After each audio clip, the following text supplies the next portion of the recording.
JSSC CGL paper leak मामले की जांच की मांग को लेकर दाखिल जनहित याचिका पर मंगलवार को सुनवाई हुई।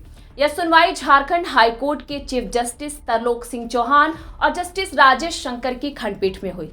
सुनवाई के दौरान सरकार की ओर से अब तक की जांच रिपोर्ट सीलबंद लिफाफे में कोर्ट में प्रस्तुत की गई। इस दौरान परीक्षा में शामिल कुछ अभ्यर्थियों की ओर से सुप्रीम कोर्ट के वरीय अधिवक्ता गोपाल शंकर नारायणन और अमृतांश वत्स ने अपना पक्ष रखा। दोनों ने अदालत को सुप्रीम कोर्ट के नीट मामले में दिए गए आदेश का हवाला देते हुए ये कहा कि परीक्षा के परिणाम को इतने अधिक दिनों तक रोक कर रखना किसी भी मायने में उचित नहीं है।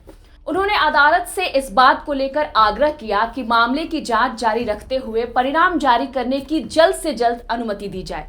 अब जांच कब तक चलेगी इसकी कोई अवधि निर्धारित है नहीं और वर्ष 2016 के बाद से राज्य में कोई भी नियुक्ति नहीं हुई है।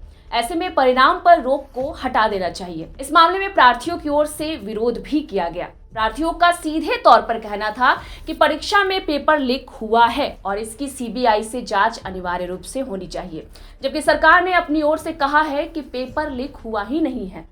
महाधिवक्ता का कहना है कि इस मामले में एसआईटी अपने स्तर पे अपना काम कर रही है। प्रार्थियों की ओर से जो तस्वीर पेश की जा रही है वो परीक्षा के बाद का है। ऐसे में महाधिवक्ता का यही कहना है कि जांच की स्क्रूटनी करने के लिए 3 अधिकारियों की एक एसआईटी का गठन हुआ है। दरअसल पहले अभ्यर्थियों पर ही आरोप लगाया जा रहा था कि डिजिटल सबूतों के साथ छेड़छाड़ की गई है। गौरतलब है कि 21-22 सितंबर 2024 को जेएसएससी सीजीएल की परीक्षा हुई थी, जिसमें गड़बड़ी के आरोप लगे थे। पिछले दिनों पेपर लीक का आरोप लगा रहे अभ्यर्थियों द्वारा सीआईडी को सौंपे गए डिजिटल सबूतों की फॉरेंसिक रिपोर्ट भी सामने आई, जिसमें ये साफ तौर पे खुलासा हुआ कि इसमें किसी प्रकार की कोई छेड़छाड़ नहीं की गई है।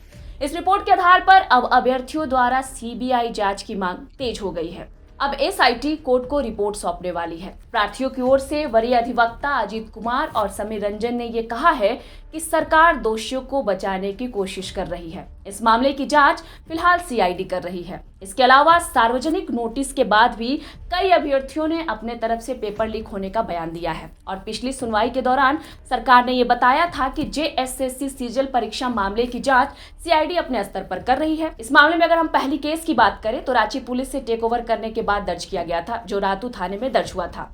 इस संबंध में प्रकाश कुमार और अन्य की ओर से हाईकोर्ट में जनहित याचिका दाखिल की गई है, जिसमें पूरे मामले की सीबीआई जांच की मांग उठ रही है। तो इस रिपोर्ट में फिलहाल इतना ही। मैं थी आपके साथ सृष्टि और आप देखते रहिए द फोर्थ पिलर।